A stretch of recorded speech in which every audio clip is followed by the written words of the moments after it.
신약 성경 마태복음 5장 8절 한 절 같이 합독하도록 하겠습니다. 5장 8절입니다. 마음이 청결한 자는 복이 있나니 그들이 하나님을 볼 것이미요. 아멘. 기도하겠습니다. 고맙고 감사하신 아버지 하나님, 이 시간 말씀을 또한 사모하고 또 하나님을 찾는 자로서 이 시간 하나님의 또한 귀한 음성을 듣는 시간들로 채워주시옵소서. 우리 마음이 정말 가난한 심령으로 통하여서 정말 하나님을 간절히 찾는 그런 애통한 마음까지 주시고, 그 마음을 통하여서 정말 의에 줄이고 목마른 자로 정말 하나님 외에는 다른 것을 찾지 아니하는 그런 귀한 심령들이 하나님을 또한 이 시간 정말 청결한 마음으로 하나님 앞에 나아갈 수 있는 귀한 마음들이 될 수 있도록 역사하여 주시옵소서. 우리 마음에 정말 하나님이 이루어 주시는 소망, 천국을 바라보는 이 귀한 시간이 될 수 있도록 역사하여 주시옵소서. 예수님의 이름으로 기도드립니다. 아멘. 제가 어릴 때 이 교회 수련회를 가면 막 간절하게 이제 기도를 합니다. 그렇게 하면 남들은 뭐 은혜 받았다, 하나님을 만났다 이런 얘기를 하잖아요. 그러면 저도 그런 마음을 갖고 싶어서 막 간절하게 기도하면 하나님을 만나는 줄 알았습니다. 물론 간절하게 기도해야 하나님을 만나죠. 근데 그 만남이, 그러니까 내 눈에 보이는 하나님으로 착각을 해서 그냥 무작정 기도했을 때가 있었던 것 같습니다. 우리는 하나님을 믿는 이 기독교는 타 종교처럼 형상을 만들어 놓고 이렇게 섬기지 않습니다. 사실 우리에게 뭔가 보여주면 우리가 더 쉽게 이해하고 또 하나님을 좀 더 쉽게 믿지 않을까라는 생각을 가져보기는 합니다. 결국 그렇게 되면 우리는 하나님보다 눈에 보이는, 그러니까 쉽게 말해서 불교나 천주교처럼 어떤 그 형상에 우리가 더 중요하게 생각할 수도 있는 것이죠. 신주를 모신 것처럼. 근데 하나님은 이러한 모든 형상들을 만들지 말라고 하셨습니다. 구약의 모든 인물들은 죄인이었는데 이런 인간이 지극히 거룩한 하나님을 보면 죽는다라고 생각을 했습니다. 하나님의 음성만 들려와도 그들은 고개를 들지 못했습니다.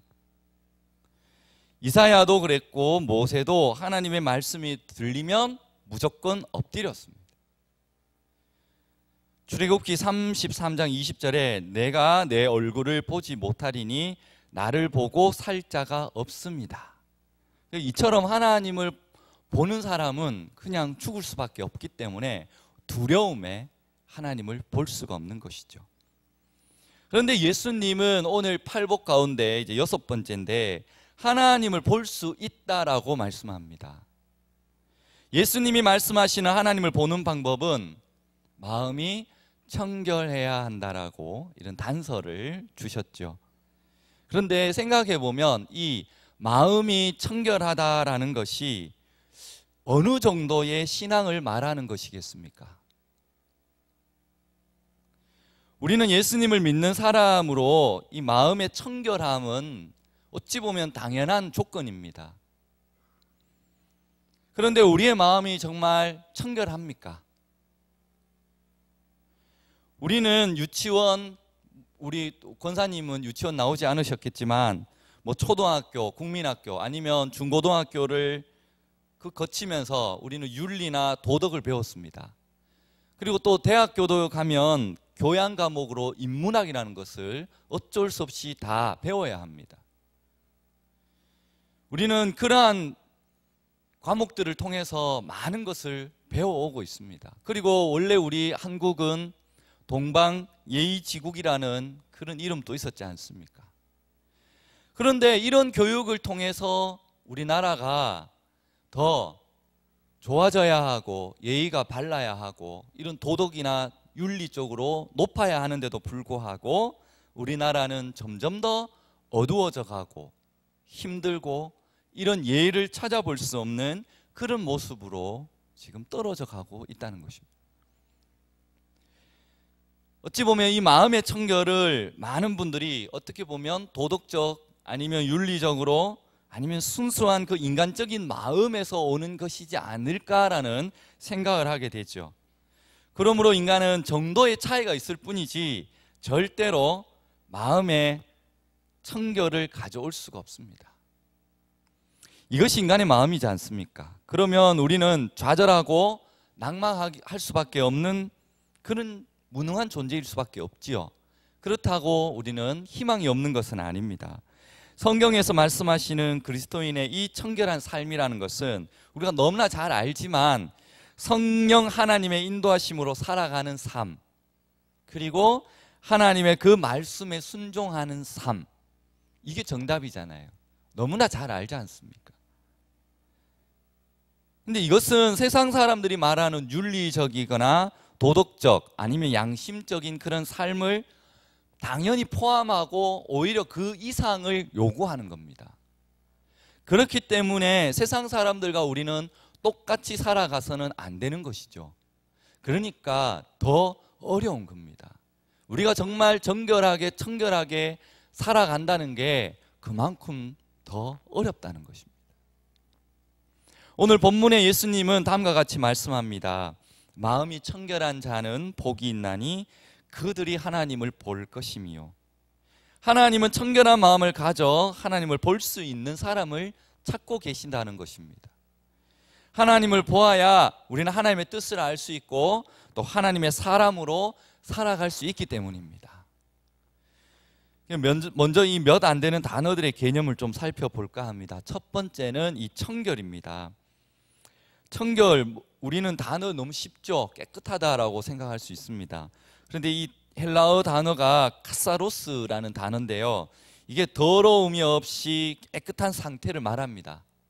청결함 또는 정결함 또는 순수함, 이런 의미를 갖고 있는데, 근데 너무 쉽죠, 이렇게 말하니까. 그러나 유대적 그 사고 배경을 두고 우리는 좀 살펴봐야 합니다. 이게 이제 히브리 단어로 찾아보면 타호르인데, 왜 제가 이게 자꾸 원어를 말씀드리냐면 이 원어를 쓰는 이유가 있습니다.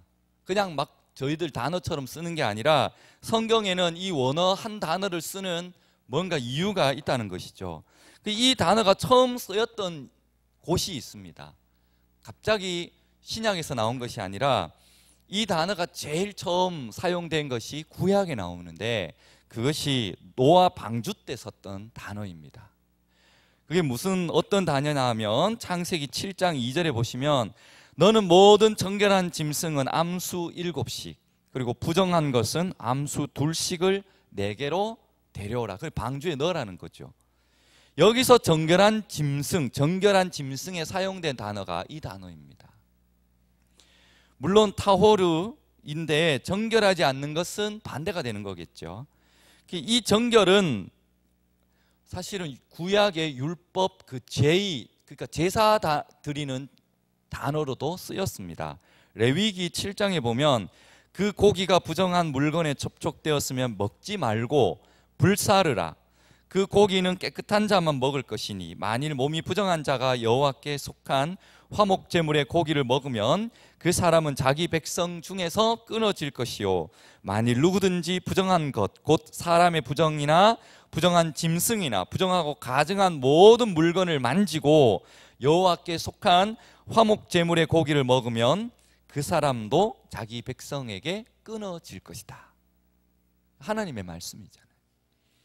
방금 제가 읽은 이 레위기에서 부정한 것은, 좀 더 말씀을 드리면 이 부정한 것은 하나님과의 관계를 가질 수 없다는 것입니다.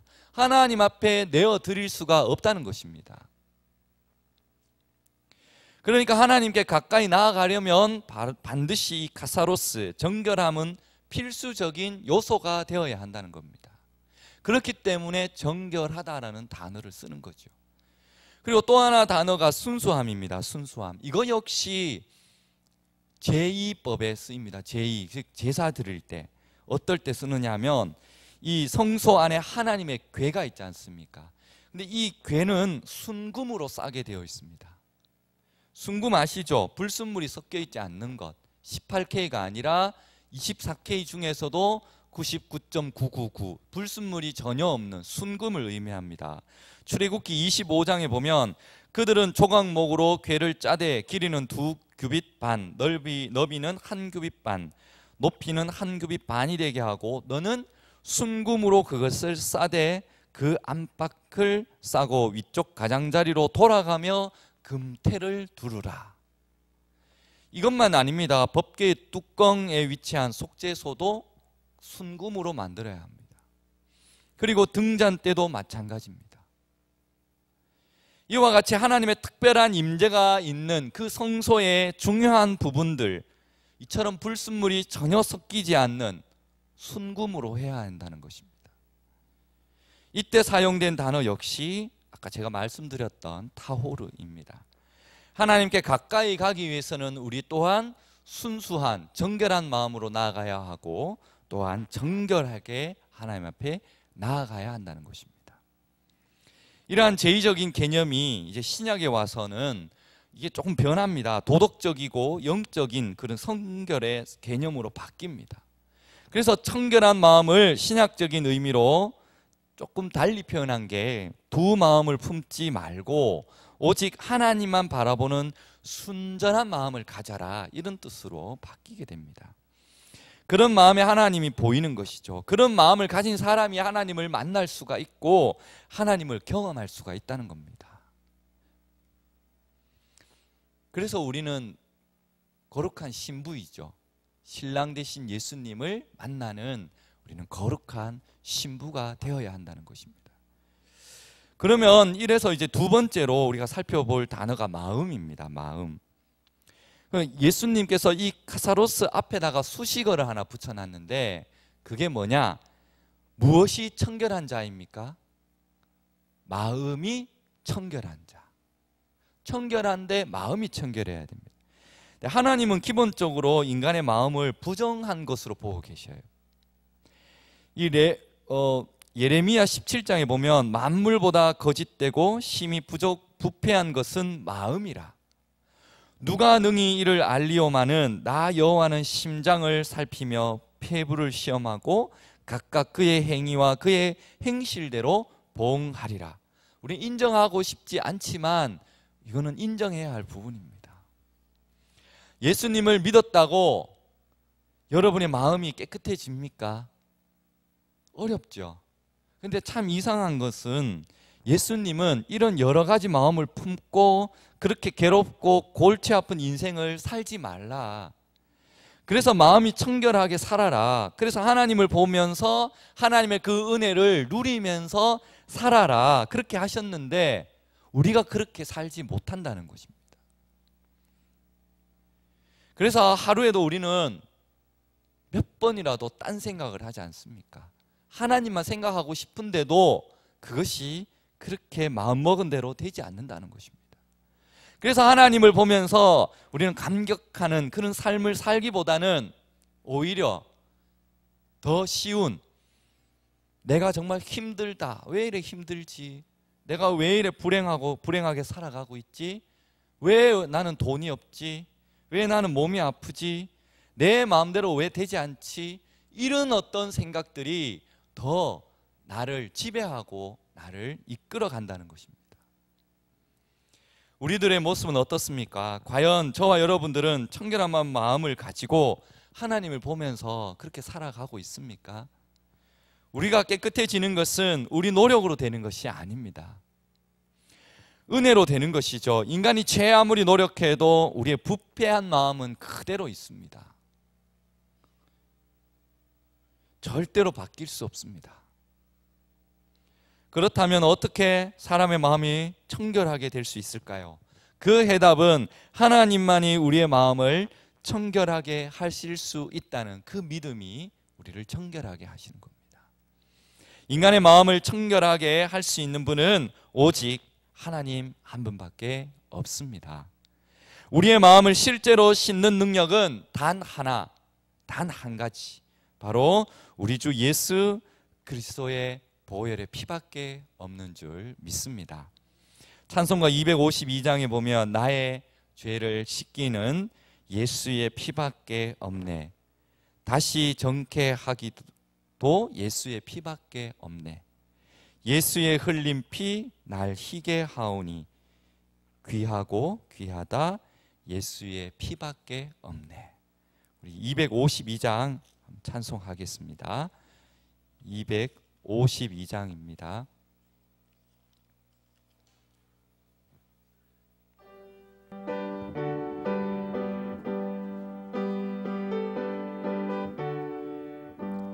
나의 죄를 씻기는 예수의 피밖에 없네.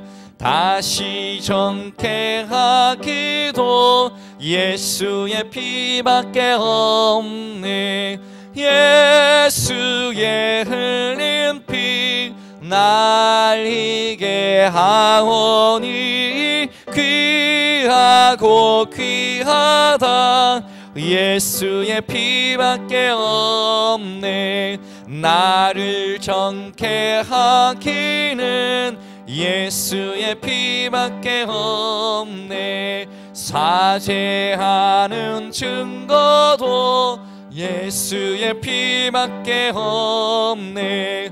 예수의 흘린 피 날 희게 하오니 귀하고 귀하다 예수의 피밖에 없네. 나의 죄 속하기는 예수의 피밖에 없네. 나의 공로 없으니 예수의 피밖에 없네. 예수의 흘린 피 날 희게 하오니 귀하고 귀하다 예수의 피밖에 없네. 평안함과 소망은 예수의 피밖에 없네. 나의 의는 이것뿐 예수의 피밖에 없네. 예수의 흘린 피 날 희게 하오니 귀하고 귀하다 예수의 피밖에 없네. 영원토록 내 할 말 예수의 피밖에 없네. 나의 찬미 제목은 예수의 피밖에 없네. 예수의 흘린 피 날 희게 하오니 귀하고 예수의 피밖에 없네. 할렐루야. 하나님께서는 이 그리스도의 언약의 피로 우리의 마음을 씻긴 후에 그런 뒤에는 언제나 성령님께서 우리에게 새 마음을 주십니다. 이 에스겔에 보면 36장에 또 새 영을 너희 속에 두고 새 마음을 너희에게 주되 너희 육신에서 굳은 마음을 제거하고 그리고 부드러운 마음을 줄 것이며 또 내 영을 너희 속에 두어 너희로 내 율례를 행하게 하리니 너희가 내 규례를 지켜 행할지라. 그렇습니다. 예수님은 이 땅에 계실 때 언제나 이 마음을 향해서 말씀합니다. 왜냐하면 인간의 문제 그 중심이 언제나 마음, 우리 가슴에 있었습니다. 그런데 이 유대인들은 그러한 예수님의 말씀을 잘 이해를 못하고 이 청결함을 이 내부가 아니라 외적인 것에 많은 것을 신경을 쓰죠. 그러한 예를 들어서 마가복음 7장을 보시면 이 장로들의 전통에 대해서 언급을 하시거든요. 근데 마태복음 15장도 같은 내용이 있습니다. 무슨 내용이냐면 바리새인들과 모든 유대인들은 이 장로들의 전통을 지켜서 손을 잘 씻지 않고는 음식을 먹지 않았습니다. 또 시장에 돌아와서는 물을 뿌리지 않고는 먹지도 아니했고요. 또 그 외에 여러 가지를 지켜오는 것이 있으니 잔과 주발과 녹그릇을 씻습니다. 그러니까 내용보다는 이 겉모양의 거칠애에 외식하는 그러한 모습들을 많이 보였습니다. 이것은 원래 율법에 규정된 내용이 아닙니다. 이것은 성전과 제사장에 적용되었던 규례를 그냥 자기들의 생활 가운데로 끌어들인, 어떻게 보면 자신들의 열심인 것을 나타내고자 이러한 율례를 만든 것이죠. 바리새파 사람들은 예수님의 제자들이 자기들의 이런 전통을 따르지 않고 손을 씻지도 않고 막 음식을 먹으니까 그것이 못마땅해 한 거죠. 이런 형식주의자들에게 예수님은 호통을 치십니다. 마가복음 7장 6절에 보면, 제가 조금 줄여서 읽겠습니다. 이르시되 이사야가 너희 외식하는 자에게 대하여 잘 예언하였도다. 기록하였으되 이 백성이 입술로는 나를 공경하되 마음은 내게서 멀도다. 사람의 계명으로 교훈을 삼아 가르치니 나를 헛되이 경배하는도다. 너희가 하나님의 계명은 버리고 사람의 전통을 지키느니라. 너희가 너희 전통을 지키려고 하나님의 계명을 잘 저버리는도다. 다 내 말을 듣고 깨달으라. 무엇이든지 밖에서 사람에게 들어오는 것은 능히 사람을 더럽게 하지 못하되 사람 안에서 나오는 것이 사람을 더럽게 하느니라 라고 말씀하시죠. 사람 안에서 나오는 것이 무엇입니까? 계속 얘기하시죠. 마가복음 7장 20절 이후입니다. 또 이르시되 사람에게서 나오는 그것이 사람을 더럽게 하느니라. 속에서 곧 사람의 마음에서 나오는 것은 악한 생각, 곧 음란, 도둑질과 살인과 간음과 탐욕과 악독과 속임과 음탕과 질투와 비방과 교만과 우매함이라.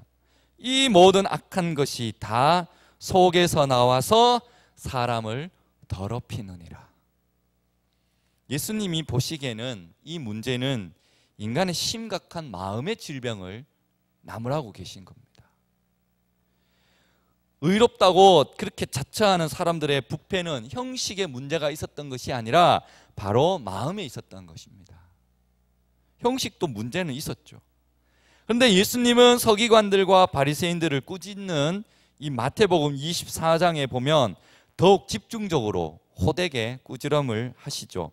화 있을진저 외식하는 서기관들과 바리새인들이여, 잔과 대접의 겉은 깨끗이 하되 그 안에는 탐욕과 방탕으로 가득하게 하는도다.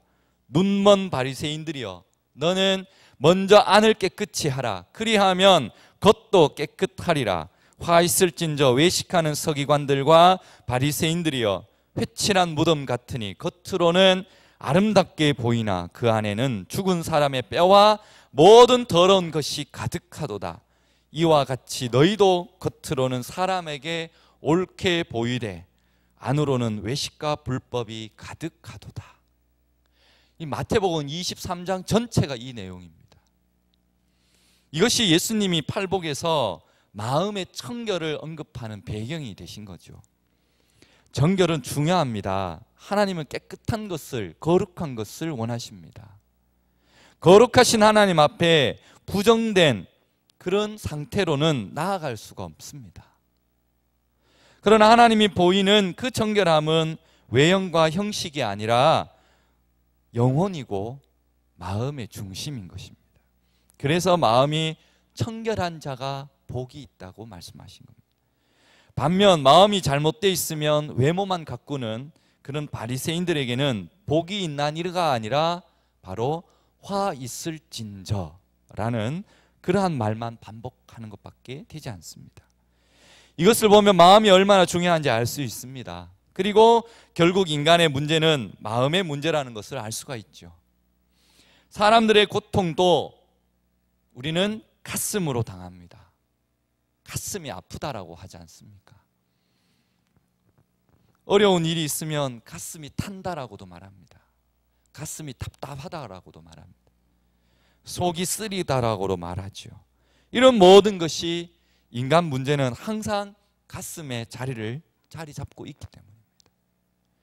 마음이 잘못되었기 때문에 나쁜 행동을 하고 그릇된 행동을 하는 것이지, 마음이 바르게 되었다면 그렇게 할 수가 없지 않습니까? 그러니까 예수님은 그 사람이 겉으로는 어떻게 했느냐, 그러한 것보다는 그 사람의 그 마음의 중심을 보고 계신다는 겁니다.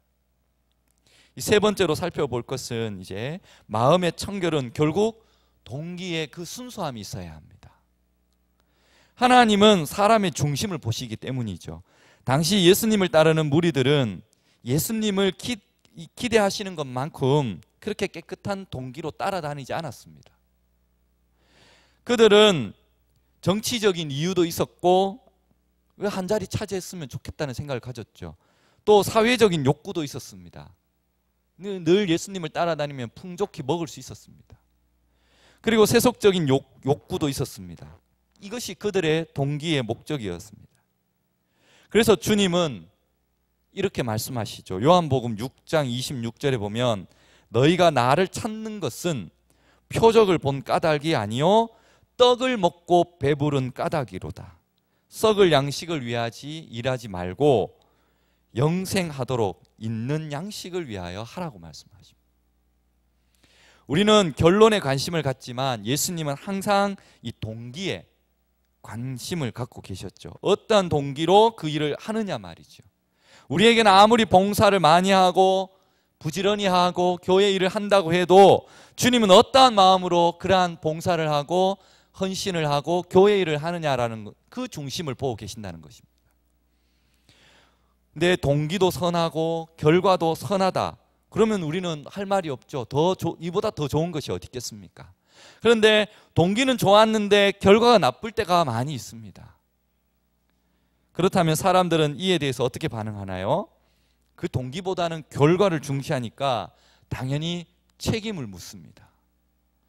그러나 우리 하나님은 동기가 선했다면 책임을 묻지 않으십니다. 우리가 정말 하나님을 사랑하는 마음으로 순수한 마음으로 그 일을 했는데 그 일이 잘못되었다면 그래도 하나님은 그것을 좋게 보고 계신다는 것입니다. 그러므로 동기가 중요합니다. 우리가 기도하고 예배하고 봉사할 때 그 동기 그리고 순수한 그 마음이 중요합니다. 그 마음을 하나님은 받으시기를 원하시기 때문입니다. 성도 여러분, 예수님은 마음이 청결한 사람이 복이 있다 하시면서 저들은 하나님을 볼 것이라 했습니다. 여러분, 우리 신앙인들의 이 최고의 바람이 뭡니까? 그것은 하나님을 만나는 것입니다. 정말 하나님을 배웠으면 좋겠습니다.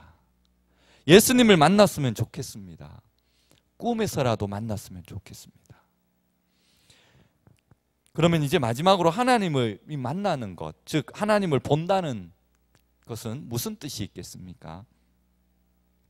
우리 사람에는 눈이 있습니다. 이 기관이죠. 이 볼 수 있는 기관인데, 근데 이 눈이 고장 나면 볼 수 없잖아요. 그런 처지에 있는 사람들은 답답하죠. 그리고 괴로울 겁니다. 우리 나이 많으신 권사님, 집사님, 뭐 젊을 때는 눈이 좋았지 않습니까? 근데 지금은 침침하고 가까이 있는 것도 잘 안 보이지 않습니까?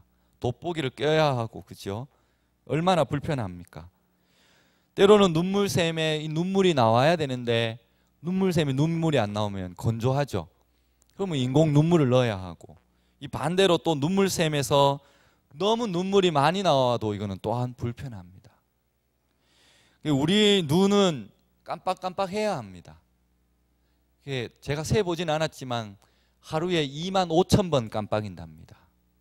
깜빡하면서 눈물샘에서 눈물이 나와서 이 건조한 것을 막아주거든요. 얼마나 중요한 기간입니까? 그래서 작은 먼지 하나라도 남아있지 않도록 깜빡하면서 이거 눈을 닦아주는 거예요. 그렇기 때문에 밝게 모든 만물들을 보고 또한 사람도 보고 글씨도 읽을 수 있는 거죠. 여러분, 하나님을 뵙는다는 것은 이런 우리의 육신적인 눈으로 본다는 의미가 아닙니다. 영적으로 우리는 그분을 만나는 것을 말합니다. 그분을 안다는 의미죠. 더 나아가서 그분과 깊은 교제를 한다는 의미입니다. 그리고 최종적으로는 우리는 그분을 닮아간다는 것입니다. 인격적으로. 하나님의 백성이 되어서 하나님을 섬기면서 하나님을 볼 수 없었던 것은 어쩌면 이스라엘 백성들에게는 비극입니다. 그만큼 하나님과 이스라엘 사이에는 거리가 있었다는 겁니다. 처음부터 그런 것은 아니었죠. 하나님은 아담과 하와를 만들어 놓으시고 자유롭게 행동할 수 있었는데 그때는 하나님과 교제를 했었습니다. 그런데 그들이 범죄하고 낙원에서 추방된 이후에 인간은 하나님을 볼 수 있는 특권을 상실하게 됩니다. 그때부터 하나님을 본다는 것은 재앙인 거죠.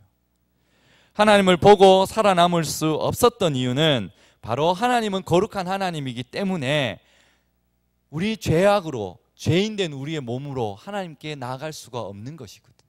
그러니까 단절될 수밖에 없는 겁니다. 전지전능하시고 만물의 근원이신 하나님을 보지 못하고 살아야 하는 것은 바로 우리 이 피조물인 인간에게는 어찌 보면 정말 커다란 비극인 것이죠. 그러나 하나님은 스스로 감추시고 인간으로부터 떠나신 분이 아닙니다.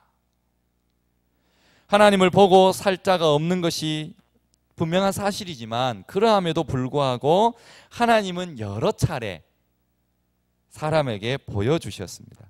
아브라함은 나그네로 변장하고 찾아오신 하나님과 그 식사를 같이 했죠. 그래도 아브라함은 죽지 않았습니다. 하나님의 영광을 보여달라고 조르는 모세에게 하나님은 자신의 뒷모습이라도 보여주기를 허락했습니다. 마노아도 하나님을 보았으니 반드시 죽을 것이다 라고 걱정했지만 그는 죽지 않았습니다. 입술이 부정한 백성 중에 거하면서 만군의 여호와신 왕을 보았던 이사야도 죽지 않았습니다. 죽기는커녕 오히려 이사야는 하나님으로부터 부름받는 소명을 가졌습니다. 여기서 우리는 하나님을 보고 살 수 없는 인간에서 하나님이 반대로 찾아오셨다는 사실을 우리는 알 수가 있습니다. 하나님을 볼 수 없게 되어버린 인간에게 조금이나마 하나님 자신을 우리에게 보여주시고자 했던 것입니다. 여기서 예수님께서는 천국을 소유한 사람들은 하나님을 보게 된다고 분명하게 선언하셨죠. 하나님을 본다는 것은 깨어져 버린 하나님과의 관계가 회복된다는 것을 의미합니다. 두려움의 대상이었던 하나님이 이제는 친근한 분으로 바뀌었다는 것입니다. 그 거룩하신 하나님을 감히 바라볼 수 없는 그런 분이었지만 우리의 신분과 상태를 완전하게 바꿔주셨다는 그러한 의미를 우리에게 알려주시는 것이죠. 아담과 하와가 범죄하기 전의 상태로 회복되는 겁니다. 이것이 바로 천국입니다. 이것을 위해서 하나님이시지만 예수님으로 이 땅에 오신 것입니다. 그러므로 여기서 하나님을 본다는 것은 천국을 소유하는 것과 같은 것입니다. 성도 여러분, 하나님이 보이십니까? 하나님을 바라보고 살고 계십니까? 하나님이 보이지 않는다면 우리의 인생이 얼마나 답답하고 비참하겠습니까? 나의 구원이시오 나의 반석이신 하나님이 보이지 않을 때, 그 하나님이 사라져 버렸을 때 우리는 맥이 빠지고 낙심하고 주저앉을 수밖에 없습니다. 왜 우리가 그렇게 믿음이 흔들리고 갈팡질팡할 수밖에 없습니까? 왜 마음속에 분노와 욕망이 우리를 지배하게 됩니까? 왜 사람들의 그 갈등이 점점점 깊어져 갑니까? 가만히 생각해 보시면 우리는 하나님이 보이지 않기 때문입니다. 하나님이 보이지 않고 다른 것들이 우리의 시선을 빼앗아갔기 때문입니다. 우리가 바라봐야 할 하나님 대신 세상을 보고 사람들을 보았기 때문입니다. 우리는 낙심하고 흔들릴 수밖에 없지요. 자비하신 하나님, 영광 중에 계시는 하나님, 전능하신 하나님을 바라보고 산다면 우리의 삶이 이렇게 비참하지는 않다는 것입니다. 그럼 누가 그처럼 하나님을 볼 수 있는가 하면 바로 다시 원점으로 되돌아갑니다. 마음이 청결한 사람이 하나님을 볼 수가 있습니다. 거꾸로 말하면 마음이 청결하지 못한 사람은 하나님을 볼 수 없다는 것입니다. 우리가 하나님을 잃어버리고 헤매는 인생을 살 때 하나님이 보이지 않아서 비참한 지경에 그렇게 떨어졌을 때 그 이유는 우리의 마음이 청결하지 못하다는 것을 증명하고 있는 것입니다. 말씀을 맺겠습니다. 이 위대한 설교자 이 스펄전이 하나님이라는 주제가 우리에게 크나큰 위안이 된다는 그런 감격적인 글을 남긴 게 있습니다. 제가 읽어보겠습니다. 오, 그리스도를 묵상하는 것에는 모든 상처를 치유하는 치유제가 있습니다. 하나님 아버지를 명상하는 것에는 모든 슬픔을 근절시켜 주는 것이 있습니다. 성령의 감화력 안에는 모든 아픈 곳을 잊게 해주는 진통제가 있습니다. 여러분의 슬픔을 잊고자 합니까? 여러분의 염려를 잊고 싶습니까? 그렇다면 신성의 깊고 깊은 바다, 하나님을 보는 깊고 깊은 바다에 잠겨 보십시오. 하나님의 광대함에 몰두해 보십시오. 그러면 여러분은 편히 쉬다가 나오는 사람처럼 기운이 나고 생기가 돌 것입니다. 저는 하나님을 열심히 묵상하는 것보다 더 영혼의 위로를 주는 것을 알지 못합니다. 슬픔과 비탄에 굽이치는 파도를 그처럼 진정시키며 시련의 바람들을 평온해 주는 것을 나는 알지 못합니다. 성도 여러분, 하나님을 만나기를 사모하시길 바랍니다. 하나님을 더 많이 알고자 소원하시기를 바랍니다. 이 세상에서 하나님을 더 알고 날마다 하나님을 더 가까이 보는 것보다 더 귀한 것은 없기 때문입니다. 야고보서 4장 8절에 보면 이 중고등부 표입니다. 하나님을 가까이 하라. 그리하면 너희를 가까이 하시리라. 죄인들아 손을 깨끗이 하라. 두 마음을 품은 자들아 마음을 성결케 하라. 그렇습니다. 주님이 주시는 정결한 선물을 받기 위해서 우리가 해야 할 것은 자기 마음에, 우리의 마음에 이 불결함을 깨닫고 슬퍼하는 것입니다. 자기가 잘못 산 것을 알고 애통하는 것입니다. 내 안에 의가 하나도 없다는 것을 인정하고 오직 하나님께 전적으로 의지하는 것입니다. 죄 가운데 살면서도 자신을 이기기 위해서 열심히 싸우고 회개하며 몸부림치는 것입니다. 우리가 진정 예수 그리스도를 통해서 이렇게 드러난 하나님의 놀랍고도 무조건적인 그 사랑을 깨닫게 하시고 믿음으로 말미암아 하나님의 얼굴을 뵐 수 있는 그런 천국의 백성이 되기를 소망합니다. 기도하겠습니다.